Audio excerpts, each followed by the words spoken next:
Hey everyone, it's Mr. Keys, and today we're going to learn the basics of how to read music. Knowing and understanding how to read music is a very important skill to have. It's not completely necessary in order to play music, but to have a decent conversation about how music theory works, it is a necessity. The modern music staff is a great way for expressing the two most important elements of music: how long a note is held, which is rhythm, and what note is being played, pitch, in terms of how high or how low a note sounds. For the purposes of this course, we will use one type of note for the most part, the whole note. The length of a note is not really one of our concerns in this series, since we're not learning how to play notated music. However, the pitch of a note is an area of intense interest, and we will dissect how that works. The staff has 5 lines and 4 spaces between the lines. Each line and each space represents a pitch that a note can have. The higher a note is written on the staff, the higher its pitch. This is the treble clef. It tells the reader to play notes that are higher on the piano. This direction is higher on the piano, and this direction is lower. The treble clef also specifies what the name of each note will be when it's placed on a line or a space. For instance, the bottom line represents an E.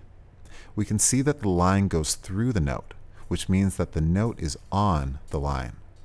It's not just any E. This E is to the right of a group of black notes that occur right in the middle of the piano. If we place a note on the space above E, we get the note F.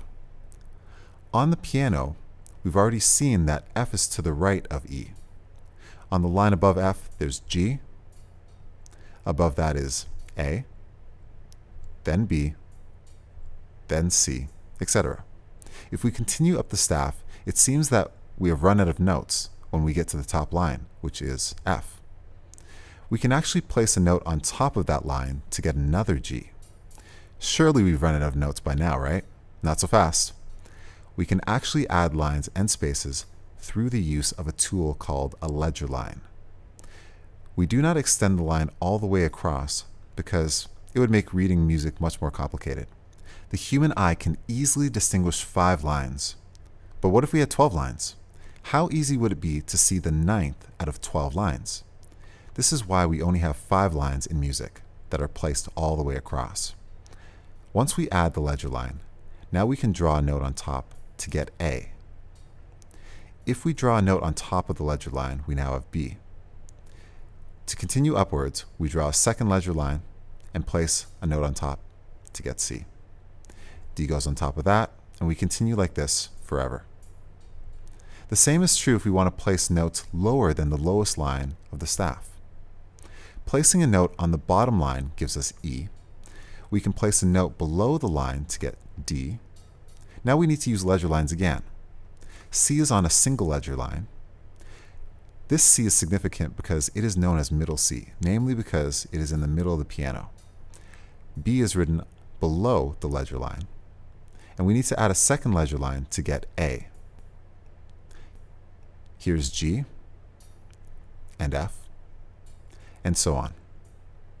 There's a very nice method that we can utilize in order to quickly name the notes on the treble clef staff.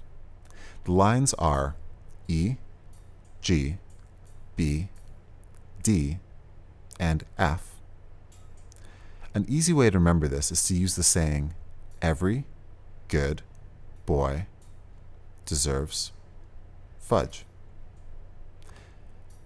For the spaces, we have F, A, C, and E, which spells face. When it comes to notating sharps and flats, we write them to the left of a note. This G is now G sharp. This B is now B flat. This is E sharp. And finally, this is E flat. For future lessons, you'll need to be very familiar with these notes. Below are a couple of exercises that will help you progress in your note naming abilities for the treble clef staff. Level 1 spans only notes from E, the bottom line, to F, the top line, with no sharps or flats. Level 2 includes notes from middle C to this C, with no sharps and flats either. And the last level, level 3, spans notes from A to C with sharps and flats this time. Practice until you can name notes very quickly.